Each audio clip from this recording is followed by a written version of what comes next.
The report was very well researched, but the summary was confusing and it made it difficult to understand the main points. Overall, great job on delivering such detailed and insightful work. That, my friends, is what we call a feedback sandwich. Hi, and welcome to another episode of the Thoughtful Talent Show. I'm Jen Werner of Jen Werner Coaching. And I'm Chad Ahern of Talent Team Consulting. And today we're back to talk about feedback, something that a lot of managers and even teammates struggle with. Yep. And the reason we're here to talk about feedback is that only about half of workers say they are extremely or very satisfied with the amount of feedback they receive from their managers or supervisors on how they're doing their job. And that's from the Pew Research organization. They find that only 34% of workers say they receive feedback on how they're doing from their job from their manager or supervisor extremely often or often enough. 39% say they sometimes receive feedback, and a staggering 27% say they rarely or never receive feedback. Jen, this is a problem. Yeah. What should we do about it?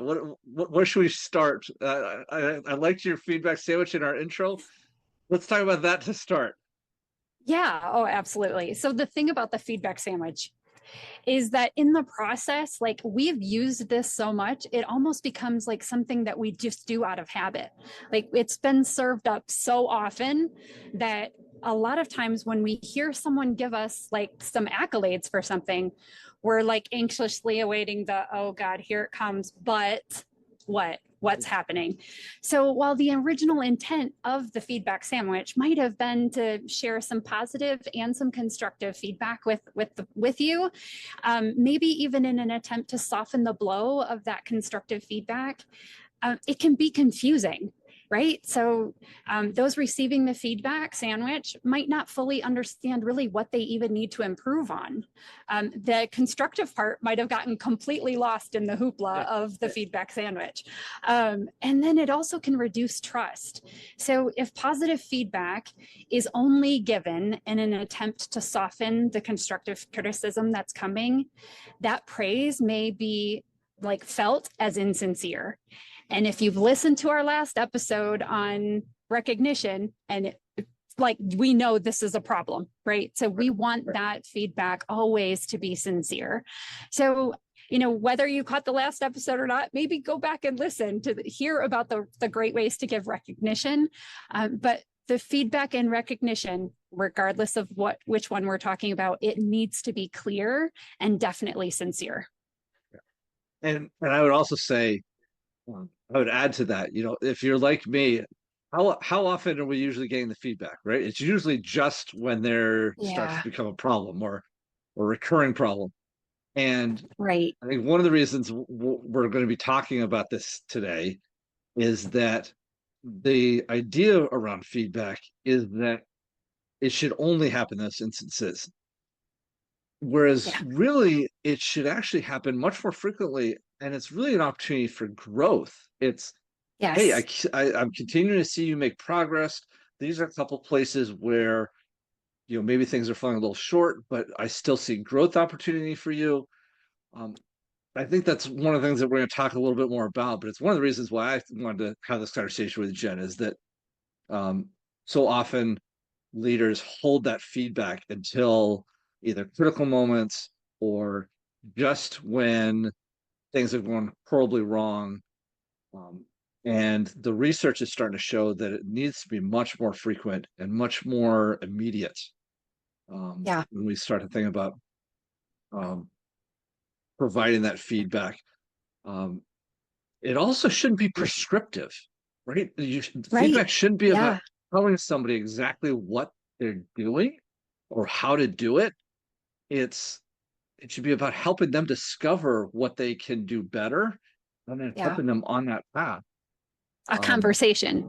Very, very much a conversation. It should not be a talking to, it should be talking with. I think that's a great point, Jen.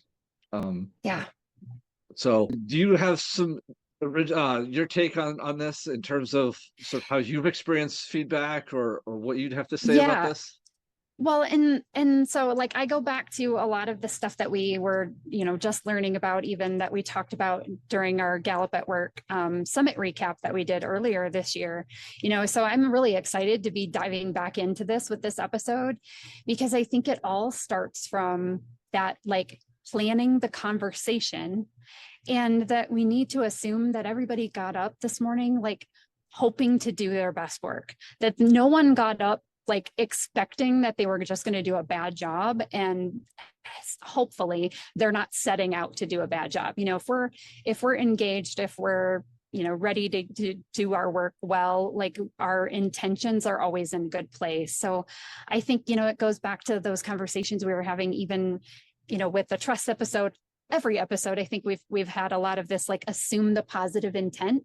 So maybe we should be spending time thinking about like the desired outcome and our perceived actions, and then maybe the assumed intent, like what we thought the person was trying to get through to. So I was kind of going to go into some of those things. Do you mind if I do that? Yeah, no, that sounds like a great place to start. Okay. So, so if we're going to plan this conversation, let's say we just watched someone in my example, we just watched someone give a presentation on something. And if you are ready to give some feedback and you have some of that, like, it was a little confusing, I'm not sure where we were going with it, or I don't know what to do with the information you gave us. I think what's really good for us internally before we give people feedback is to think about, like, what was the desired outcome of whatever this was? Like, what do we think it was? And then what were the positive intentions? So we were thinking about the other person and what their intentions may have been that are positive. We're never assuming that people start off with negative intentions. Right. And then where was that disconnect? What did we see that, like, we know that this was their intention, but it just didn't land quite right? Like, what might have been that disconnect? And then once we have it in our heads, well, what we think with positive intent has happened, then talk to the other person about it. So we can start to understand what their intentions were. And then maybe we can start to find some of those potential reasons for that disconnect that we witnessed. I think this is where strengths can really be like a great tool for pulling the uncomfortableness out of this conversation. And I know we're going to talk about strengths and how they play into this, but I think that's the one place, instead of this feeling like a personal attack, even for you to give the feedback, instead of it feeling like you're telling them that they did a bad job, we're talking about the intent and the outcome, and then really what was the disconnect from you, the perceiver side, and then maybe get to understand like how they felt it went. Did they feel it was a little disconnected too? And then how can we support one another so that I understand as the receiver and you understand and are able to portray that information to me as the giver. Yeah. It's so interesting. I love everything you said. It's also making me think of something I saw on via Adam Grant. Adam Grant did a wonderful episode. Actually, it was one of his live episodes where he was interviewing Jennifer Gardner, the actress and philanthropist, and she had an opportunity to pose a lot of questions at him, and he was asking about her upbringing, but they got around to talking about giving powerful feedback. And he said that there's actually a 19-word statement you should consider starting all of your feedback with that is different than the feedback sandwich. And it goes as such. And we'll put a link to this episode in our show Oh, good. notes. But the quote from Adam Grant is this: I'm giving you these comments because I have very high expectations and I'm confident that you can reach them. Okay, so it goes to that setting expectations. I have a positive understanding that you are doing your best and that Yeah. you are also capable of doing great work. I'm giving you these comments so that you can succeed, so that you can move closer and closer to that ideal, to the expectation, to the Yeah. intention, as you just brought up. Um, And I also, what I love about that quote and that approach is that it opens the conversation. It, again, Yeah. moving away from the prescriptive to the conversation, saying, this is what I expect of you. I know you have high expectations of yourself. Let's both work in that direction. That's one thing that really sort of struck me as you were talking about it. And I Oh, I think like that that. that 19 word opening, um, not to count words, but it's great. Adam makes a Right. point of it's just 19 words, and it sets you up for such a Yeah. better conversation versus a convoluted feedback sandwich. And he has his own thoughts on feedback sandwiches too. Um, I think the other thing that really struck me about what you were saying, Jen, is that given that it's a conversation, it should also be about getting the person you're providing the feedback to, getting their side of the story. What exactly is Yes. happening for them? What maybe were some of the hurdles, roadblocks, pitfalls that they encountered in trying to produce great work? Um, Right. I thought I was trying to think of a great example that's a bit on the hyperbolic, that is the extreme. You know, talk about going into we're recording this a couple months after the whole CloudStrike Yeah. um, debacle where they put out a security patch and it crashed what 95% of the airline systems and a lot of industry, a lot of companies across a lot of industries. You basically Yeah. couldn't boot up your computer in the morning, right? So if you're the manager at an Yeah. airport and you're trying to a ticketing agent or somebody handing out boarding passes, and you walk up and say, I really expected you to be able to hand out these boarding passes a little faster and get people on the planes, without taking 2 seconds to realize that they're not being the impediment to that process or delivering high Right. quality customer service. Computer literally won't turn on. And so Right. giving feedback that doesn't take into consideration um, other systems, other components, I think is a real disservice to both people. Um, Absolutely. and so taking into consideration, if you're providing that feedback and you've given your understanding of the situation, then ask for their side of the story. What's going on with Yes. them, so that then you can have a shared understanding, and then that feedback turns into a co-developed action plan.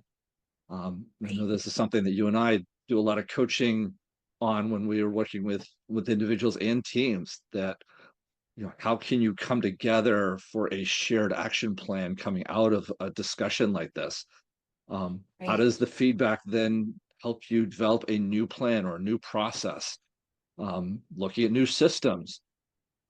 So I think that there's a shared um, conversation to make sure you've got all the components before you rake somebody over the coals and get very prescriptive. If you're prescribing something that's not feasible or doesn't take into consideration some of these external components, you're doing everybody a disservice, including yourself. Right. Well, and what I love about this is that we're continuing up the thread of it's about the communication and about us having a conversation. We never want any of what we're providing for you to assume that this is a one-way street. Like it's always about both people understanding where we're both coming from and what's happening.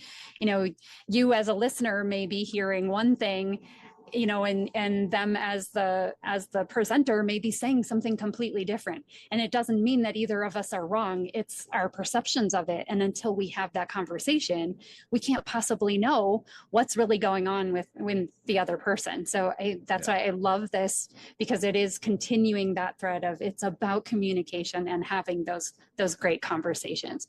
Again, don't have to be bad. It doesn't have to be a bad thing. This is about having good conversations leading us to do better. Yeah, we're all looking to improve, right? It's all but we Absolutely. all want That's to the be whole doing point. the best work we can, the best purpose. Right. So the purposes Yes. and causes we care for. Um, I think as we talk about communication, and thinking about how strengths can kind of come into this, a couple thoughts start to hit me already. And one is that Yeah. we're going to talk about some specific examples here in a second, but I think we need to think about how to keep in mind where your talents play into how you both deliver Yeah. and your expectations. Um, and I have some further thoughts on that in a second. I know that Jen clued me in that she's got a couple great examples to share around strengths Yeah, sure. specific. So I want to have her start You're going us to tee out, it but up. I'm going to play off of some of her examples, Great. so that some of our listeners can maybe understand how this would work. Yeah, So awesome. Jen, Thanks. how do you think strengths could apply to giving better feedback or making feedback work for people? I think there's kind of two things. We need to one check our bias, right? So we know with our own talents, this is what we do. We are like living and breathing them every day. And so sometimes those can cause some little disconnect in what we should be doing. So my whole point here is to just have us look at each of maybe, like a couple of talents within each of the domains, and then talk about those. So I'm going to start with relationship building talents. So if you lead with some relationship building talents, like let's say harmony, empathy, or positivity, and just as an example, providing constructive feedback might actually be really uncomfortable and feel confrontational to you. And it might cause you to shy away from actually giving and providing that necessary information for the growth and the success of your employee. Did you hear me? Not to correct them, but for their growth and their success, their added success in the company. So I would say, as a person who's giving the feedback, I challenge you, if you lead with harmony, empathy, or positivity, some of these, relationship building themes, how can you use your relationship building themes to help understand the challenge that your employee or the person you're giving the feedback to has faced in order to help them overcome it? So I'm asking you to use your lens to really build those relationships with the person that you're giving the feedback to, so that you can help them grow instead of correcting them. Yeah, and I would definitely agree with that, Jen. I would also add that you also need to be aware of how your lens potentially sets up a disconnect in expectations. So, Yes. for example, if you're, say, high harmony, I'm going to build off of the harmony one because that's in my top five. I might have a strong expectation that we just get stuff done, that we're looking for the practical solutions, and that emotion, we don't need to be considering other people's emotions in the dynamic or in the situation. Sure. But that's an expectation I have. That's not necessarily, if I'm talking to somebody I'm trying to give feedback to somebody with, say, high empathy, they're all about Yeah. emotion, and Mm-hmm. that the feedback needs to be emotionally connected to what they're doing. So just be aware of how your themes might be setting up a disconnect in expectations. I also think Yeah. that um, leaders should be considering how their themes impact the words that you use when you provide that feedback. After Mm-hmm. you've set the high expectations, with Adam Grant quote, okay, then what words are you using to connect with? It might be that, hey, I know you strongly connect with people at an emotional level. Let's use that to create a better solution. Okay, so Yeah. there's a tie-in to how they think, believe, think, feel, or behave, but then is going to be much more applicable for them, and they can take that up. Oh yeah, I love that. Do you want to do Yeah, some next ones to give some more yeah. So examples? let's see where else these go. So what have you got Okay. for? Well, great. So so let's go to executing. So let's Okay. say you are a leader and you lead with achiever, responsibility, or discipline, right? So in this case, if you're ready to give someone's feedback, you might be tempted to just take over the project, right? So rather than having that growth conversation, sorry, very, very, very, very guilty of this in the past. It's something I needed to learn. My responsibility and my achiever will grab together and be like, oh, it's okay. I don't need to have this uncomfortable conversation. I'll just do this work for you. Right. And then it'll help you. And then everything will get done and it'll be fine. it's not helping really, is it? So I challenge you, if you do have high executing themes and your tendency is to maybe just take over rather than having that difficult conversation, how might you use your executing talents to help either set up systems, processes, or even checks along the way to enable the growth, like for your, the person that you're trying to help within the framework? So we talked a lot about that, like the freedom within a framework. We have these expectations, but we also don't want to be prescriptive. So I think this is a great place to understand like how you can be thinking about how your talents might help that person, how your executing talents might help that person be able to execute without you taking over. Tell me what you would add to that, Chad. Yeah.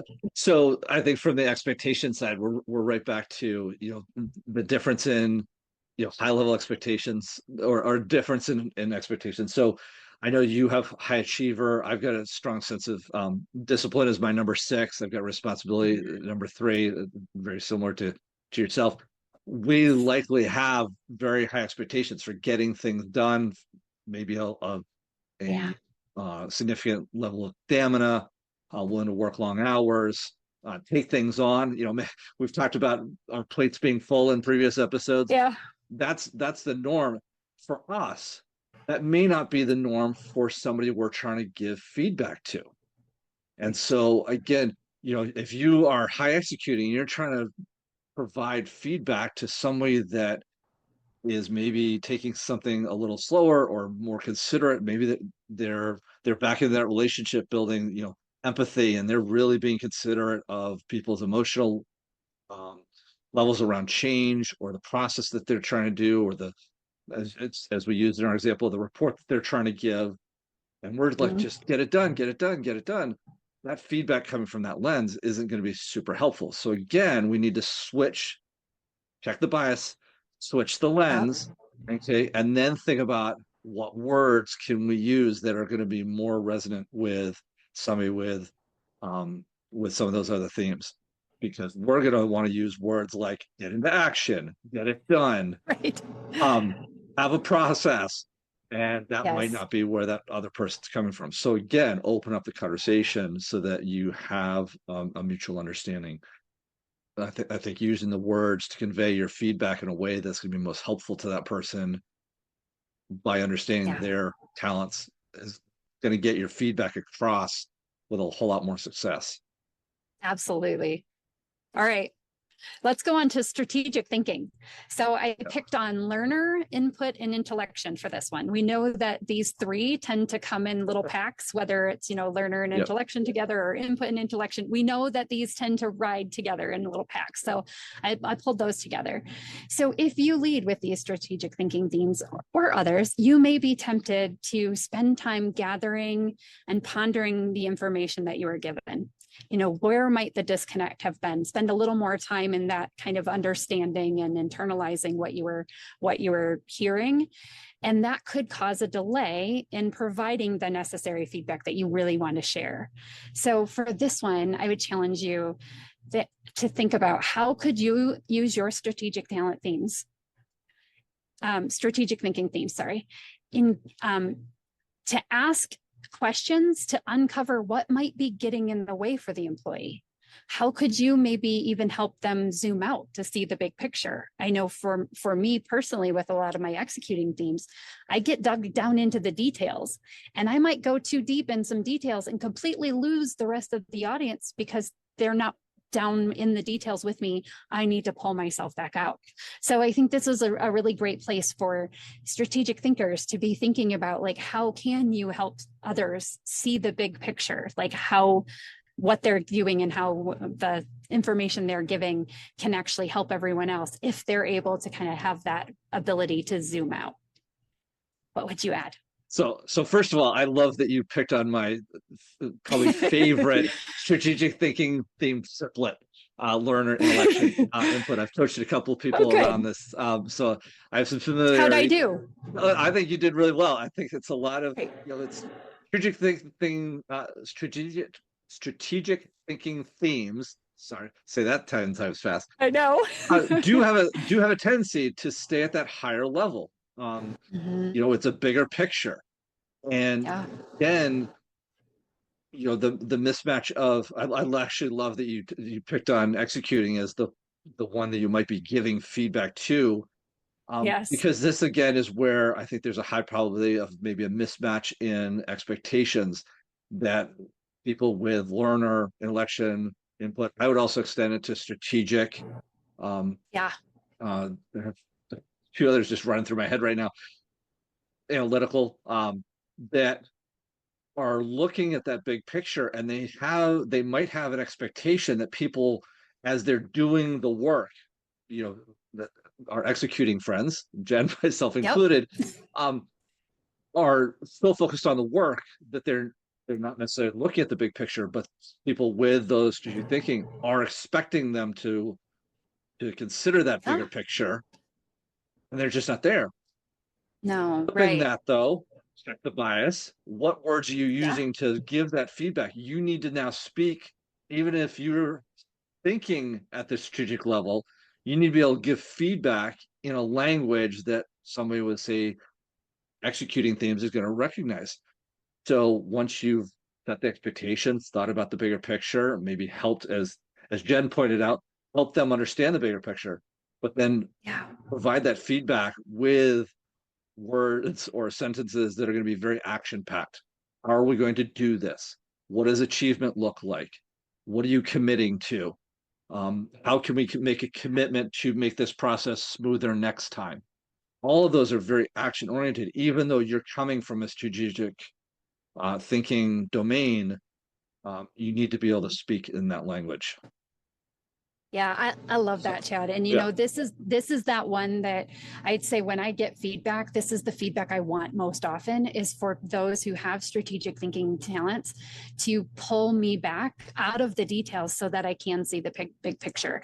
Because sometimes that's where we get off track, right? If we're so stuck on the detail and we follow one thread of details down its little trail, we could be missing, like the entire like desired outcome that we had intended because we're on this little detailed trail. So I love that about my strategic thinking partners, that they have these themes that I do not have. They are all very low for me. My first is analytical at 14. I mean, we're talking low. So I love that about their ability to just zoom out, see that big picture, and then be able to bring us all together. And I think that's the great work of strengths working together and bringing us along in order to make us both successful. So yeah. okay, influencing, you ready? I was hoping you were going to get to influencing because those are the low ones for me. But I also Yeah. think that they have some great power in being able to provide some really helpful feedback. So I'm curious what you have to say, and then I have some thoughts Okay, on influencing themes as awesome. well. Okay, so for the influencing themes, I picked on command, competition, and activator. I do see command and competition together when these groups are together, and then activator just tends to bulldoze everyone. So that's where I'm starting with this.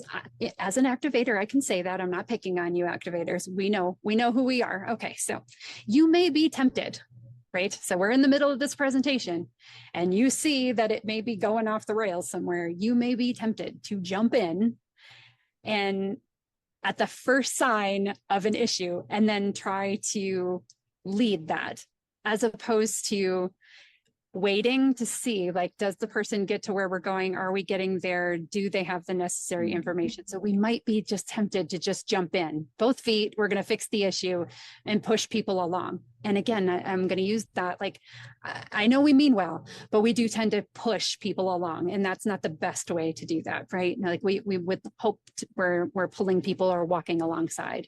So those of you with influencing themes, I challenge you, like, how might you be able to use those influencing talents to maybe read the room?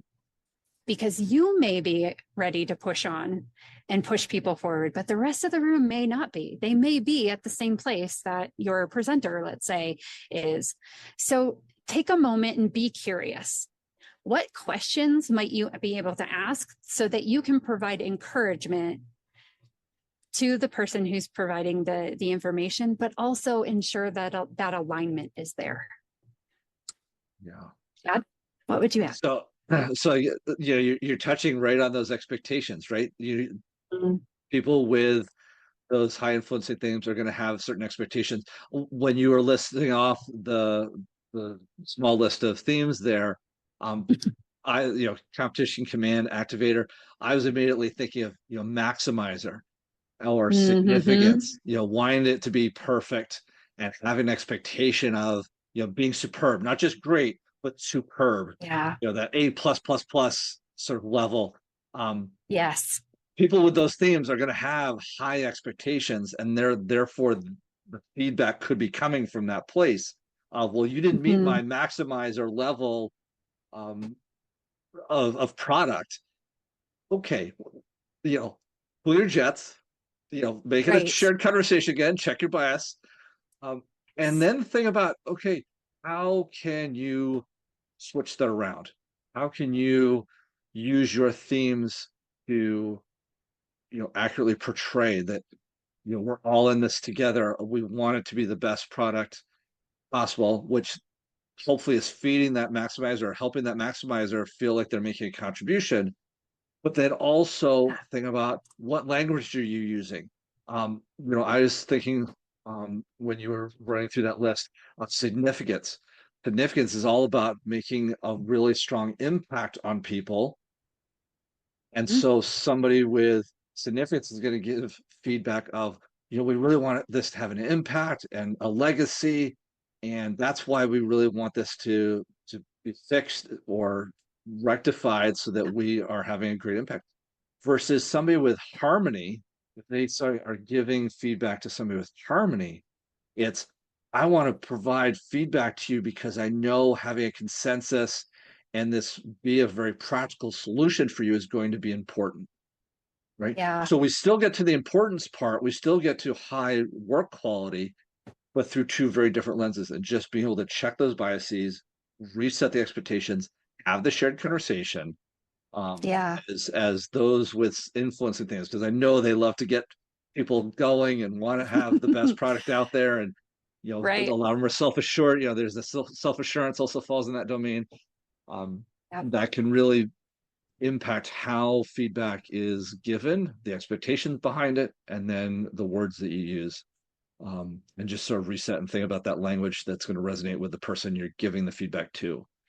What I love So about this conversation we just had with this ping ponging back and forth is that it's constantly reminding us this isn't just about us and how we feel. We're yeah. like asking you to put yourself in the place of this other person. Like, what was their intention and what were they working on, and what's exciting to them, what will feed them, and how can you best support them and their needs. So I love that you highlighted that with the different language to use, to see that lens and how you would speak in your influencing theme, your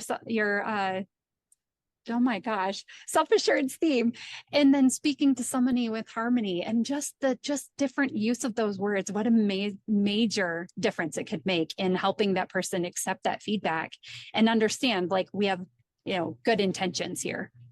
Yeah. It's interesting you picked up on that. As we are going through this conversation, I was also going back and kind of reliving a little bit our team expectations conversation that we did as I Yeah. think our first or second episode of this season, and also our individual setting expectations, where managers Mm-hmm. and their team members are working out how to work with each other. This is Yeah, part of that conversation, right? How it do you best is. give me feedback in a language that is more likely to get us both to, best contributions? Right. And so I Yeah. think, We're going to add that to our user's manual then, right? Like how we our get users feedback to manual, you. and then at least to the show notes, we'll probably put links back. And if we don't, we encourage you to go back and listen to those two episodes, just Yeah. about, how expectations are being set. Because I think what we've touched on throughout this whole episode is feedback often needs to be said when there's a mismatch between the expectation and the actual Yes. output. And I think you hit that really well at the beginning of our episode. Um, Yeah. that's where That's feedback's awesome. most powerful, but it Yes. is highly dependent upon having the expectation set at the outset.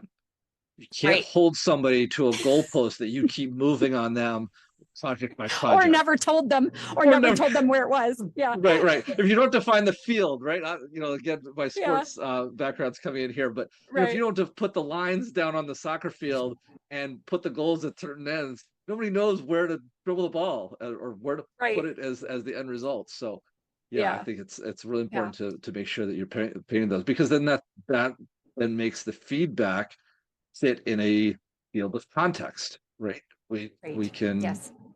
point to, there's the outcome we really wanted. Hey, we're falling short, or something's not quite working right.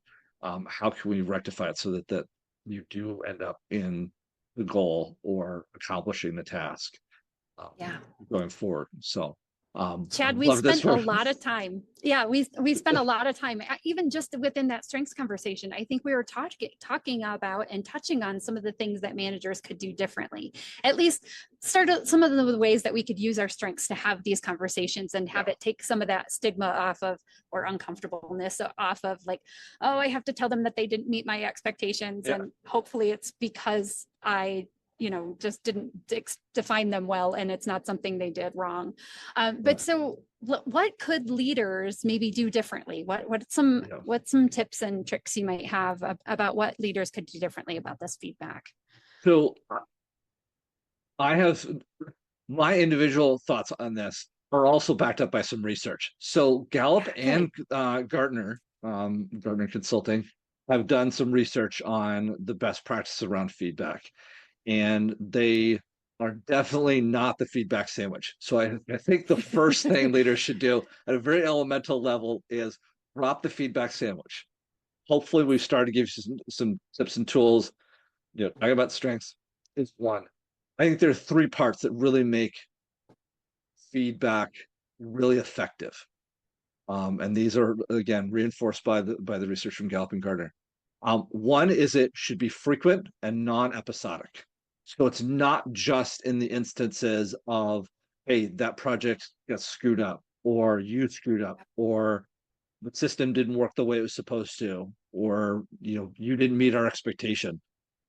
It should be an ongoing conversation of how can you continuously help somebody improve by noticing where their next step is, where their next opportunity is. So frequency is big. That again ties into our episode on recognition. The last episode we did, recognition and feedback should be going together, which is sort of a bullet one, part B to that. Yeah. So um, So frequency. Number two, they should be forward focused instead of past focused. I think a lot of Right. leaders, call people out for, well, you didn't do this, and this really well this past month. I'm going to call you to task on it. And it gets you looking in a rearview mirror. And I can't fix the past. The past is the past. I can use the lessons from that to improve going forward, but the language should really be about having the leader or even the teammate. If the teammate's giving the feedback, how can we use insights from the past to make improvements for the future? So I think that's the second part. And then the third one is focused. How often have you gotten into a conversation with a team member or leader and they hand you a laundry list of all the things you screwed up the past week or the past month? Okay.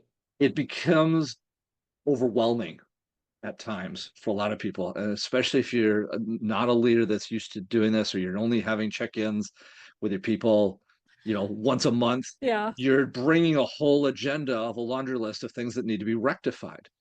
That's not how you're going to get the best feedback out there. It's really about keeping it to one, maybe two, if they're intersecting topics or actions that could use some refinement.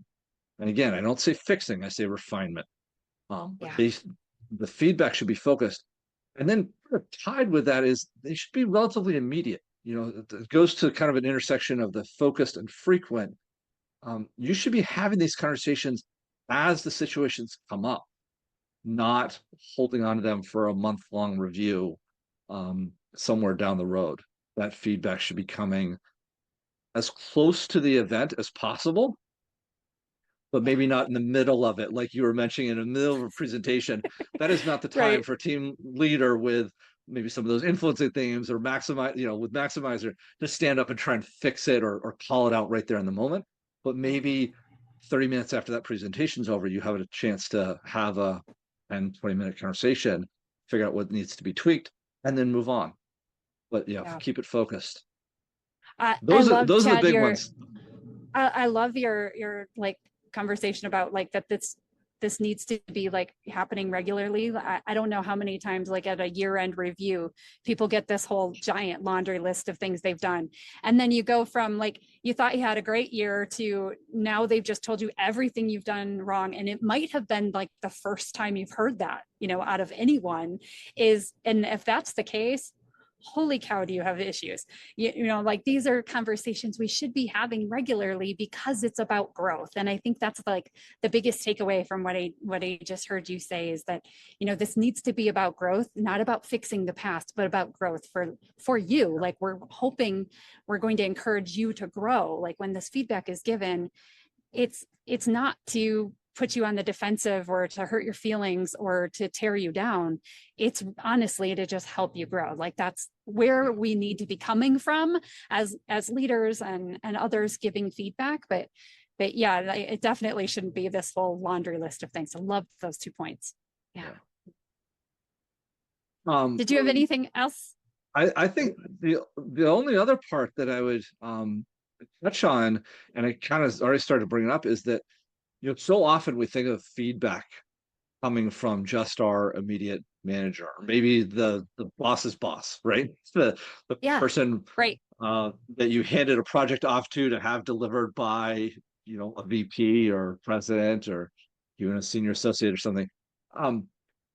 One of the pieces that's starting to show up in some research is that feedback seems to be often more effective when delivered by a peer teammate.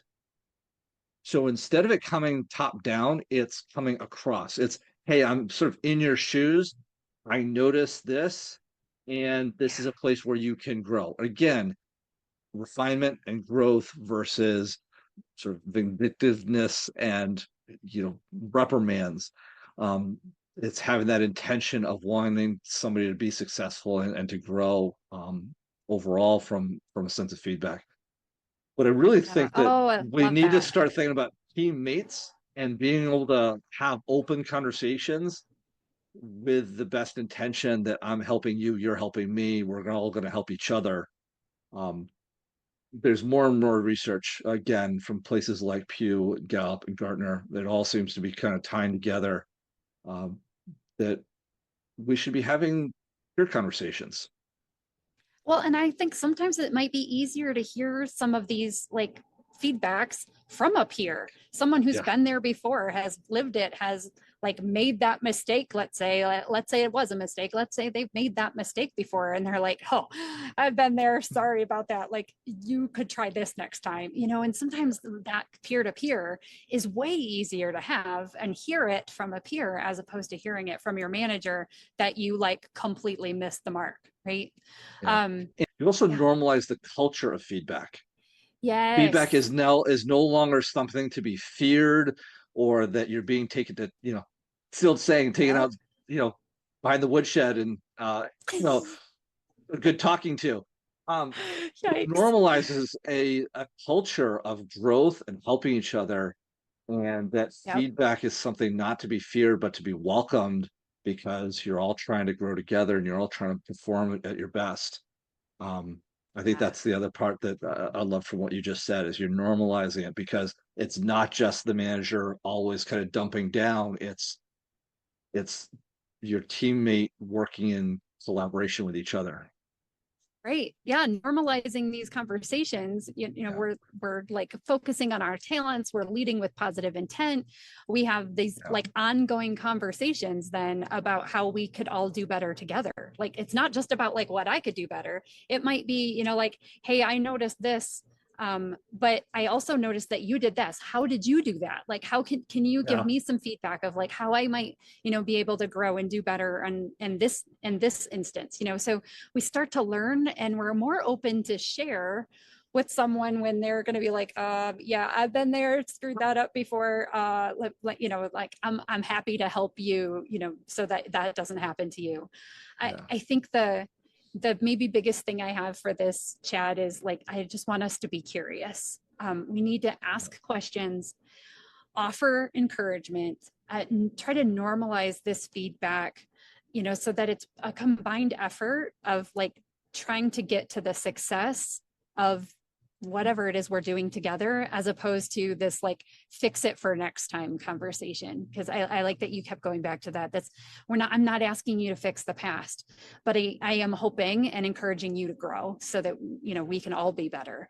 But I think we need to check ourselves. Like what were the expectations and were they clearly defined? As a manager, if someone didn't meet your expectations, what were they?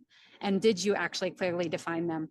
And then maybe go back to that, checking your bias. Like, what are you watching for? What are you hearing? What is your bias in this? And how might you adjust that so that you're giving the feedback that's helpful?